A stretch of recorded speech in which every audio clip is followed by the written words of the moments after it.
Everyone সকলোকে মোৰ চেনেলটোলৈ পুনৰবাৰ স্বাগতম জনাইছো।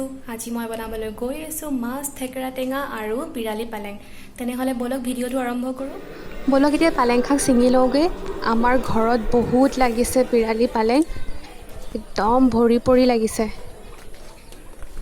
এয়া চাওক, ইমানবোৰ গছ গজিছে। বহুতে চাগে চিনি পায় পিৰালি পালেং কেনেকুৱা, কিন্তু যিসকলে চিনি নাপায় এয়া চাওক। ইয়াৰ এটা ভাল কি 12 মাহে লাগে। ছিজনেল যিটো আছে পালেং সেইটোৰ নিচিনা নহয়। ইয়াৰ লগতে আমাৰ অকণমান আদা কৰা আছে ঘৰত। আৰু এইডাল যে দেখিছে ৰঙা ৰঙা, এইটো হৈছে ৰঙা মেষ্টা টেঙা, আৰু কি কয় এইটো টেঙা মৰা বুলিও কয়। এয়া মই এতিয়া ছিঙি লওঁ কেইডালমান পাত। একদম ইজি হয় ছিঙিবলৈ, থুনুকা হয়। পাতকেইটা একদম পূৰা মঙহাল, খাবলৈ বিৰাট ভাল লাগে মাছৰ লগত। আৰু ইয়াৰে মই পালক পনীৰো বনাওঁ। সিটো পালেং শাকৰ নিচিনাই হয় খাবলৈ, বিৰাট টেষ্টি হয়। ৰেচিপি দিম বাৰু কেতিয়াবা। এয়া ছিঙি ল'লোঁ কেইডালমান। এইখিনি চাওক, ইমানখিনি ওলালে, বহুত লাগে এজোপা। হৈ গ'ল ছিঙা। এতিয়া যাওঁ ঘৰৰ সিটো মূৰে লাগিছে ভেন্দি দুটামান ছিঙি আনো। এয়া একদম ফ্ৰেছ ঘৰৰ ভেন্দি। খৰাহিটো ৱালৰ ওপৰতে থৈ লওঁ, অকলে ভিডিঅ' বনালে বিৰাট দিগদাৰ হয়।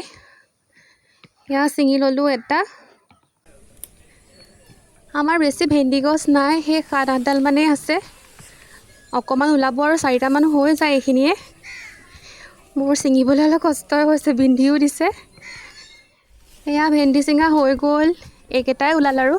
এতিয়া যাওঁ ভালকৈ ধুই লওঁগৈ।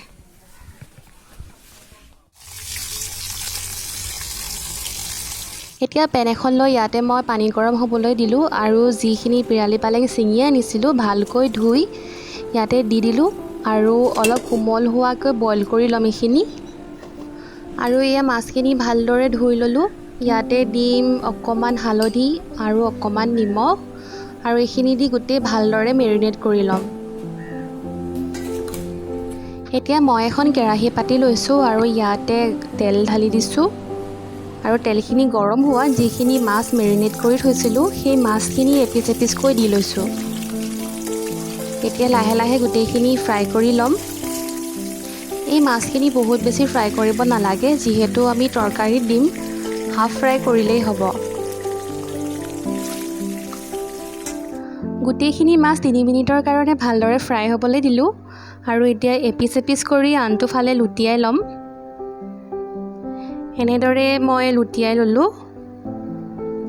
বৰ বেছি ভাজিব নালাগে, কাৰণ মাছখিনি তৰকাৰীতহে দিম, সেইকাৰণে আধা ফ্ৰাই কৰা হ'লেই হ'ব।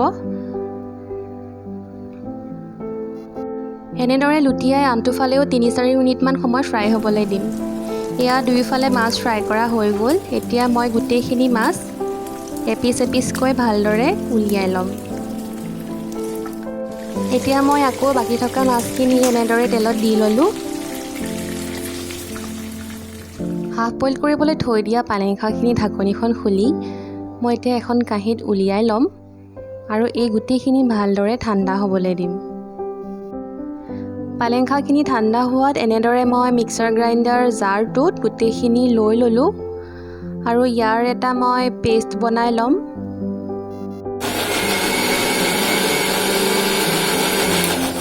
পালেঙৰ পেষ্ট ৰেডি হৈ গ'ল। এতিয়া এটা খুন্দনা লৈছোঁ, আৰু ইয়াতে 2 টুকুৰা আদা আৰু কেইফুটামান নহৰু ভালদৰে খুন্দি ল'ম। এতিয়া এখন কেৰাহী পাতি ল'লোঁ, আৰু তাতে অলপ তেল দিলোঁ। তেলখিনি গৰম হোৱাত পাঁচফোৰণ হাফ টিস্পুন দিলোঁ, আৰু তাৰপিছত দিছোঁ আদা নহৰু যিখিনি খুন্দি লৈছিলোঁ সেইখিনি ইয়াতে দি দিলোঁ। এতিয়া ভালদৰে ইয়াৰ কেঁচা গোন্ধটো যোৱালৈকে লৰাই ল'ম। আদা নহৰুৰ পেষ্টখিনিৰ কালাৰ অকণমান চেঞ্জ হ'বলৈ ধৰিলে ইয়াতে মই যিখিনি পালেঙৰ পেষ্ট বনাই লৈছিলোঁ সেই গোটেইখিনি দি এবাৰ ভালদৰে লৰাই দিলোঁ, আৰু যিখিনি জাৰটোত লাগি আছিলে পানী অকণ দি আওখালি লৈ সেইখিনিও ইয়াতে দি দিলোঁ, আৰু ভালদৰে এবাৰ লৰাই লৈছোঁ। আৰু ইয়াতেই মই দিছোঁ হালধি আৰু সোৱাদ অনুসৰি নিমখ। এই গোটেইখিনি এতিয়া এবাৰ মিক্স কৰি ল'ম। এনেদৰে 2-3 মিনিটমান মিক্স কৰি থাকিব, আৰু তাৰ পাছতেই দি দিছোঁ এয়া শুকাই থোৱা ঘৰৰ থেকেৰা টেঙা। মই 3-4 পিচমান দি দিছোঁ আৰু এতিয়া মই ইয়াতে দি দিম উতলি থকা গৰম পানী। এইটো আপোনালোকে নিজৰ জোখ অনুযায়ী ল'ব। মই প্ৰায় 2 কাপমান দিছোঁ। এয়া লাহে লাহে জোলখিনি উতলিবলৈ ধৰিছে আৰু ইয়াতে মই আগতে যিখিনি মাছ ফ্ৰাই কৰি লৈছিলোঁ সেইখিনি এপিচ এপিচকৈ ভালদৰে দি দিলোঁ আৰু এতিয়া 10 মিনিটৰ কাৰণে ঢাকনি মাৰি ল'ম। ঢাকনিখন দাঙি মই গোটেই জোলখিনি এবাৰ লৰাই ল'লোঁ আৰু পুনৰ ঢাকনিখন 5 মিনিটৰ কাৰণে বন্ধ কৰিলোঁ। পুনৰবাৰ ঢাকনিখন খুলি মই গোটেই জোলখিনি এবাৰ চেক কৰি ল'লোঁ। অকণমান নিমখ কম যেন লগাত সোৱাদ অনুসৰি অকণমান দি ল'লোঁ। আমাৰ জোলখিনি প্ৰায় ৰেডি। এতিয়া মই এবাৰ লৰাই গেছৰ ফ্লেমটো বন্ধ কৰি 5 মিনিটমানৰ কাৰণে ৰেষ্ট কৰিব দিম।